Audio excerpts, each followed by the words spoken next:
안녕하세요. 몽이수입니다. 오늘은 아이의 자존감 높이는 법에 대해서 한번 이야기해 보려고 그래요. 자존감, 자아, 존중감. 이것은 자신의 능력과 가치에 대한 전반적인 평가라고 말씀을 드릴 수 있을 것 같아요. 우리 부모님들 또는 선생님들 주변에서 지나치게 자존감이 높아서 다른 사람은 나보다 좀 이렇게 낮게 평가하고 좀 얕보고 이렇게 자만하다라는 느낌 드는 선생님들, 이제 사람들을 좀 주변에서 보잖아요. 그런 사람들은 좀 지나치게 높은 사람이죠. 그래서 남에 대한 이렇게 배려심도 좀 없고 우월감이 좀 많은 그런 사람들을 보게 돼요. 그러니까 눈살 좀 찌푸리게 되죠. 그러니까 우리가 흔히 재수없어 이제 이런 말 많이 하잖아요. 죄송합니다. 네, 또 이제 반대로 자존감이 낮은 사람들도 있어요.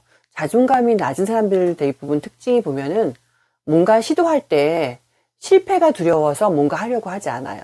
네. 그리고 뭔가 칭찬을 하거나 이거 괜찮다라고 하면 내가 뭘 약간 이렇게 좀 소심하거나 약간 이런 부분들을 좀 보게 되고, 다른 사람이 나를 어떻게 평가할까, 다른 사람이 나를 어떻게 생각할까라는 거에 신경을 좀 많이 쓰는 분들을 만나게 되는데, 이런 분들은 좀 자존감이 좀 낮은 분이라고 좀 생각을 하게 돼요. 그럼 바람직한 자존감 정도는 스스로를 좀 바라봤을 때 자신의 강점 또 자신의 약점, 이걸 동시에 인정할 줄 아는 사람이다라는 생각을 좀 해보게 되거든요.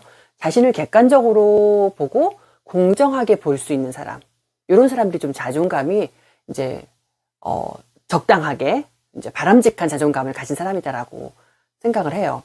그런데 그 아이 시절에 우리 아이들도 보면은 지금 이제 우리 어린이집에 오는 아이들은 제일 나이가 많아도 7살, 만 5세거든요. 근데 만 5세 반, 만 4세 반, 3세 반 뭐 다 마찬가지지만 만 2세 반 정도만 가도 벌써 자존감이 낮은 아이들이 보여요. 왜 그럴까요? 자존감이 왜 낮아질까요? 예를 들어서 아이가 뭔가 실수를 했어요. 근데 그거를 너 이게 뭐야? 이러면서 이렇게 혼이 나거나 비판을 받은 거죠, 아이가. 그렇게 되면 아이는 주눅이 들게 되고 실수가 두렵게 되고 뭔가를 할 때마다 눈치를 보게 되는 그런 아이가 되거든요. 그래서 피드백을 받을 때에 좀 긍정적인 피드백을 받은 아이와 그렇지 않은 아이는 엄청난 차이가 벌어져요.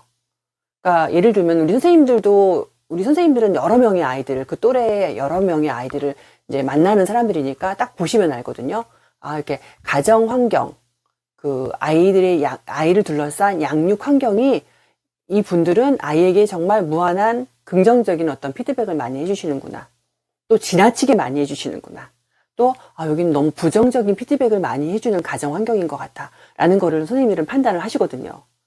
그래서 보통 선생님들도 그렇고 우리 부모님들도 그렇고 아이에게 좀 긍정적인 이제 자아 존중감을 좀 심어주기를 원하신다면, 어떤 뭔가를 했을 때 실수할 때 정말 흔하게 실수하는, 예를 들어서 이제 물을 마시려고 하는데 물을 따랐는데 조심해라고 말을 했어요. 이제 컵에 있는 물을 엎지를 수 있으니 조심하자라고 했는데 아이가 부주의해가지고 이렇게 만약에 엎질렀다고 쳐요.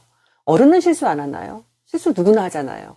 근데 아이가 실수했으면 선생님이 조심히 하라 그랬는데, 야, 엄마가 조심하라 그랬잖아, 왜 물 엎질렀어? 이게 아니라, 아이고, 엄마가 조심하라 그랬는데 선생님이 조심하자고 했는데 물을 엎질렀구나, 어떻게 해야 되지? 어떻게 해야 되지가 중요하죠. 물은 엎질렀어요, 이미. 그걸 혼낸다고 해서 물이 다시 컵 속으로 들어가지는 않아요. 그러면 아이가 이거를 저질렀으니, 실수를 했으니 이거를 어떻게 해결해 나갈까, 이거를 제시해 주는 게 어른들의 몫이거든요. 물을 엎질렀네, 어떡하지? 그러면 어른이 했던 거를 보고 이거를 혼나지 않은 아이는요, 걸레를 가지고 온다든지 휴지를 가지고 온다든지 그걸 닦아요. 닦으면 되는 거거든요. 그러니까 이제 어설프죠. 그럼 부모님이 도와주시면 되는 거예요. 이제 그리고 나서 이야기 하시는 거죠. 조금 더 조심하고 이러면 엎지르지 않고 이걸 닦고 물을 다시 또 하고, 그게 물이면 괜찮지만 아이가 좋아하는 음료수라든지 이러면은 그걸 못 먹는 거잖아요. 그러면 이렇게 해서 못 먹게 되었으니 다음에 더 조심하자. 아이는 그 사건을 통해서 깨닫게 되거든요. 내가 먹고 싶은 거를 못 먹게 됐어. 그리고 나는 힘들게 이걸 닦아야 해. 라는 걸 느끼는 거죠. 부모님들, 선생님들 다 하실 수 있는 방법이시겠죠. 네. 그러니까 부정적인 피드백을 하기보다는 긍정적으로 아이가 그 문제를 해결해 나갈 수 있게 스스로 느껴서 다음 그 실수를 좀 줄일 수 있게 해주시는 게 바람직한 자아 존중감을 갖게 해주는 방법 중에 하나라고 생각을 합니다. 우리 어른들도 실수는 늘 하게 되거든요. 근데 아이들은 아직 성장해 가고 있는 과정 중에 있는 아이예요. 미숙한 아이들이거든요. 아직 완전체가 아니에요. 물론 어른도 다 성장했지만 완전체는 아니죠. 실수는 누구나 할 수 있다는 거를 늘 아이에게 말해줄 필요가 있어요. 제가 몇 년 전에 이제 우리 아이들과 함께 시장놀이를 했어요. 이제 뭐 야채 가게도 있었고, 여기는 이제 문구점도 있었고, 막 이렇게 있는데 장바구니 하나씩 들고 이제 아이가 나를 위한 선물만 사는 게 아니라 나를 위한 선물, 엄마 아빠를 위한 선물, 뭐 이제 여러 가지 가족을 위해 생각하면서 이제 그 물건을 사는 거예요. 그래서 장바구니를 채워가는데 그때 그 아이가 5살 여자아이였어요. 근데 그 아버님은 감자탕집을, 식당을 운영하는 아버님이셨거든요. 이제 아이가 이제 막 장을 봐갖고 온 거를 막 이제 하원길에 이제 누구누구 이제 아버님 오셨습니다. 이제 준비하고 나오세요. 뭐 이러잖아요. 근데 그 아이가 자랑스럽게 장바구니 가지고 탁 아빠한테 내밀었어요. 근데 그 아빠가 첫 마디가 보자마자 어떤 말이었냐면, 야! 우리 집에 감자가 얼마나 많은데 너 감자를 또 샀냐? 이렇게 말씀을 하신 거예요. 그러니까 아이가 그 다음에 감자만 산 게 아니라 그 아이가 다른 것도 많이 샀어요. 감자 딱 하나. 근데 아빠는 그 감자 하나를 산 거를 보고 아이에게 왜 이렇게 했니? 하고 이제 아이를 비난을 한 거죠. 그래서 제가 옆에서 깜짝 제가 이제 귀가를 좀 돕고 있었는데 깜짝 놀랐어요. 그래서 아이한테 저렇게 하면 아이가 상처가, 아이의 눈빛에서 저는 벌써 실망감. 나는 부모에게 실망을 끼친 아이구나. 나는 가족에게 별로 도움이 되지 않는 아이구나. 라는 존재구나. 라는 거를 아이가 눈빛에서 말하고 있는 것 같은 걸 제가 들은 거예요. 읽은 거예요. 너무 마음이 아프더라고요. 근데 그 아이가 지나가고 나서 이제 다음 또 이제 한 어머님이 이제 오셨어요. 근데 이제 또 이제 이렇게 똑같이 불렀겠죠. 그러니까 아이가 똑같이 막 장바구니 들고 막 엄마한테 자랑하려고 막 나왔어요. 이제 장바구니 딱 불고서 이제 아이가 설명을 하는 거야. 이건 엄마 거고, 이건 아빠 거고, 막 이러면서 막 설명을 했어. 이건 내 거고, 이렇게 설명을 막 했어요. 그랬더니 엄마가 이렇게 막 웃으면서, 그랬어? 엄마 위해서 이렇게 산 거야? 아빠 위해서 산 거야? 와, 너무 좋다. 그럼 이거 우리 가서 우리 저녁에 찌개 해 먹을까? 이러면서 엄마가 가시는 거예요. 다르죠, 분명히. 극과 극을 봤어요, 제가. 그러니까 아이가 한 행동에 대해서 네가 우리 가족을 이렇게 생각했구나. 너무 멋있다, 너. 그럼 네가 장 본 거 이걸 가지고 우리 저녁에 맛있게 먹을까? 이렇게 얘기한 그 아이와 부모님이 너 왜 이거 샀니? 라고 해서 비난을 받은 아이와 분명히 다르겠죠. 그때 느끼는 아이의 감정은. 제가 도저히 참을 수가 없어서 전화를 했어요. 감자탕집 주인 그 아버님께 전화를 했어요. 그래서 아버님, 이제 아이는 이런 사건들, 이런 부모님과의 일과 속에서 이루어지는 수많은 일화 속에서 부모님이 대응하는 그런 피드백 속에서 아이들은 자아 존중감이라는 게 형성을 하는데, 그게 성장을 하는데, 오늘 아버님의 행동 속에서, 아버님은 못 보셨을지 모르겠는데, 아이 눈빛에서 제가 그런 걸 읽었거든요. 그리고 이제 그 다음에 왔던 그 부모님 이야기도 해줬어요. 아버님, 감자를 다 산 것도 아니고, 하나를 샀는데, 아버님 집에 감자가 아무리 많아도, 그 하나 샀다고 다른 거는 안 보시고 그러면 아이가 얼마나 실망스러우시겠어요. 그러니까 아버님이 이제 아이에게 아빠가 다른 것도 이렇게 있었는데 아빠가 너의 마음을 못 알아줘서 미안하구나 라고 한 번쯤 이렇게 사과 한번 하시고 아이 마음 좀 어루만져 주시면 좋을 것 같아요. 너무 사랑스러운 아이가 어른들의 말 한마디, 어른들은 그냥 아이 상처 주려고 한 말은 아니거든요.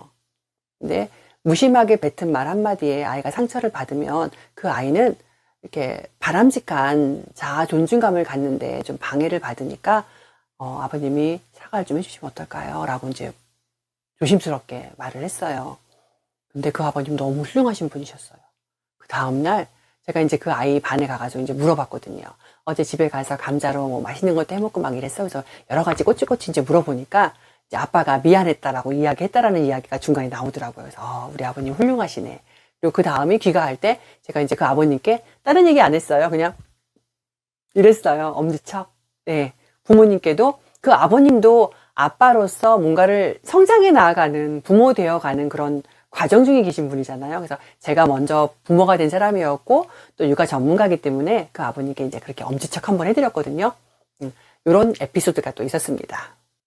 어른들이 볼 때는 별거 아닌 것 같아도 무심하게 지나가는 말 한마디에 아이들은 나라는 존재가 얼마나 대단한 사람인지, 아니면 반대로 나라는 존재가 하찮은 존재라든지 이렇게 생각을 하게 되거든요. 그래서 부모님과의 관계 속에서 늘 이제 주고받는 그런 이야기들, 그 피드백이죠. 이런 것들은 굉장히 중요하다는 이야기를 해봐요. 그리고 저희가 또 이제 흔히 어린이집에서 발견할 수 있는 그런 광경인데요. 그 아이들이 그 재활용품을 이용해서 뭔가 이렇게 뭘 만들기를 많이 해요. 근데 부모님들이 이제 보시기에는 이게 뭐야, 우리 집에도 맨날 재활용을 해서 버리는 것들, 그런 것들인데 얘가 이걸 또 만들어 왔네, 이렇게 생각하실 수 있거든요. 근데 처음 아이가 만들어 가지고 갔을 때는 정말 보잘것없는 것처럼 보일 수도 있어요. 근데 아이는 그것을 우주선을 만들려고 했을 수도 있고요, 우주 정거장을 만든다고 할 수도 있어요. 근데 그 만든 걸 보고 부모님이 이게 뭐야? 와, 이런 걸 만든 거야? 와, 엄마 아빠는 이런 거 생각도 못 하는데 어떻게 넌 이런 생각을 했어? 라고 아이가 만들고자 했던 어떤 그런 꿈? 시도? 이런 부분에 대해서 인정을 해주시면 아이는 나중에 정말 멋진 우주선을 만들 수 있고요, 우주 정거장을 만들 수 있어요. 그 외에도 마찬가지겠죠. 그런데 대부분 부모님들은 보시고 이게 뭐야? 이러면서 야, 쓰레기 또 만들어 왔냐? 이러면서 아이 보는 앞에서 심지어 휴지통에 딱 버린다면, 그런 분들 실제로 제가 봤거든요. 그럼 그 아이는 또 할까요? 아니요, 안 해요. 내가 만들고 가지고 가도 집에서는 아는 척 안 해주니까 안 가져가요. 그러니까 어린이집에 와서 막 이것저것 막 만드는데 집에 갈 때 안 가져가는 아이들이 있어요. 그리고 선생님은 그거를 이렇게 전시를 해주거나 이렇게 하니까 거기 놔두는데, 집에 가져가면서 이거 집에 가져가면 우리 엄마 버리는데요, 이렇게 말하고 가는 아이들도 있어요. 아이의 꿈을 버리는 거예요. 우리 부모님들, 선생님들, 아이가 뭔가 그 작은 손으로 어설픈 과정을 통해서 뭔가를 성취하려고 할 때 아이의 그 과정을 인정해 주시고, 네가 이렇게 이런 걸 만들려고 시도했었구나, 네가 이걸 만드는데 네가 만족스럽니? 그러면 이게 조금 덜 만족스러우면 내일 더 완성할 수도 있어. 이렇게 해서 자꾸 뭔가를 더 완성할 수 있게끔 선생님들은 시도를 해주시고 그러시거든요. 그래서 이 과정 중에서 해서 집으로 가져가면 정말 괜찮으신 부모님들은, 아이를 존중하는 부모님들은요, 아이가 그걸 만들어가면 정말 재활용품으로 생각할 수도 있어요. 그런데 그거를 보이는 곳에 딱 전시해 주시고, 이거 우리 아이가 만든 거야, 우리 여기 놓고 우리 같이 보자, 이러고 나중에 아이가 관심이 거기에 항상 있는 건 아니거든요. 그래서 관심이 좀 시들어지면 아이가 잠든 사이 살짝 몰래 갖다 버리는 거죠. 왜냐하면 또 다음 작품이 오면 다음 걸 전시해 줘야 되니까. 이런 식으로 아이가 상처받지 않게 아이가 한 행동에 대해서 성취감을 느낄 수 있고 그걸 존중해 주는 그런 부모님의 모습을 통해서 아이들은 자기가 존중받은 만큼 다른 사람이 무엇을 했을 때 존중할 수 있는 사람이 되는 거죠. 네, 훌륭한 인격체는 하루아침에 만들어지는 게 아니에요. 부모님들이, 선생님들이 그렇게 만들어주는 거거든요. 굉장히 큰 영향력을 끼치는 분들이세요. 그런데 제가 여기서 질문 하나 드릴게요. 우리 선생님들, 또 부모님들은, 우리 선생님들은 자존감이 긍정적으로 서신 분들인가요? 긍정적인 자존감을 갖고 계신 분들인가요? 혹시 부모님들이나 우리 선생님들, 성인이 되었지만 나 스스로가 나는 아직 자존감이 낮은 사람인 것 같아 라고 생각을 한다면 이번 기회에 자존감을 좀 높여보세요.